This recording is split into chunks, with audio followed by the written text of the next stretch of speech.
Assalamualaikum warahmatullahi wabarakatuh. Perkenalkan, nama saya Deskita Caini Sudrajat dari semester 2C.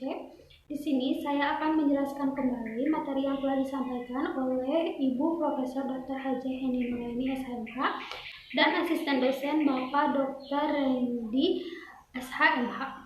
Hukum itu sendiri mempunyai banyak cabangnya, yaitu ada hukum privat dan hukum publik. Hukum privat adalah salah satu cabang hukum yang mengatur hubungan hukum antara orang yang satu dengan orang yang lainnya atau perseorangan. Contohnya hukum perdata, hukum agraria, dan hukum ketenagakerjaan. Yang kedua ada hukum publik, yaitu salah satu cabang hukum yang mempelajari hubungan hukum antara orang dengan kepentingan umum. Contohnya hukum pidana, hukum administrasi negara, dan hukum tata negara. Nah, kali ini saya akan membahas mengenai hukum pidana.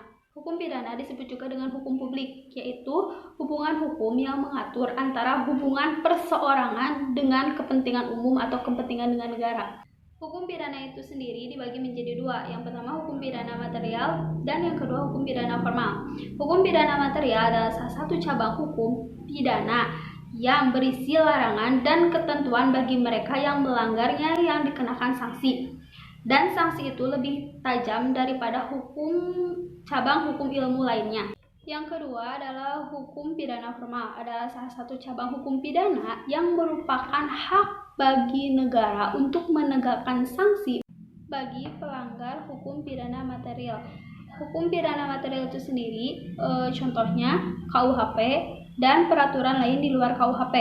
Sedangkan contoh dari hukum pidana formal contohnya Kitab Undang-Undang dan Undang-Undang Nomor 8 Tahun 1981. Hukum pidana material dibagi menjadi dua.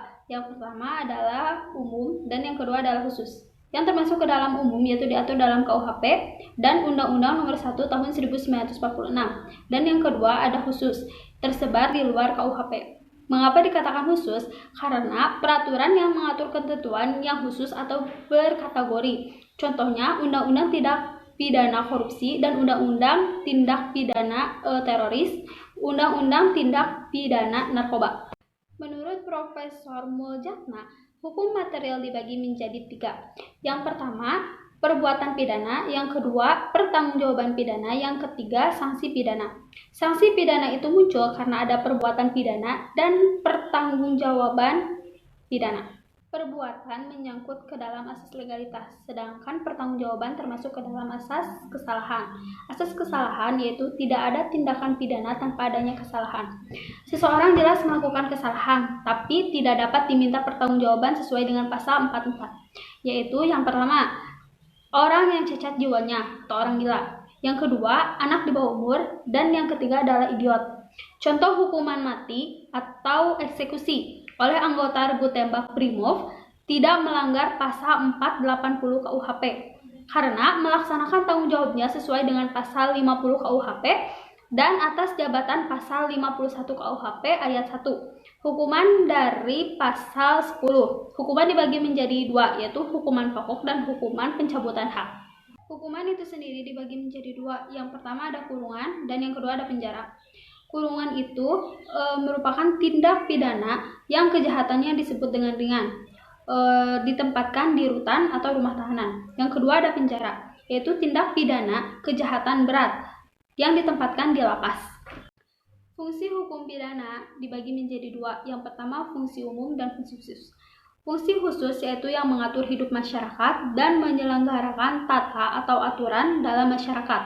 Yang kedua fungsi khusus, melindungi kepentingan hukum terhadap perbuatan yang memperkosanya dalam memberikan sanksi yang sifatnya lebih tajam dibandingkan cabang hukum ilmu lainnya. Sekian dari saya, mohon maaf apabila ada kesalahan.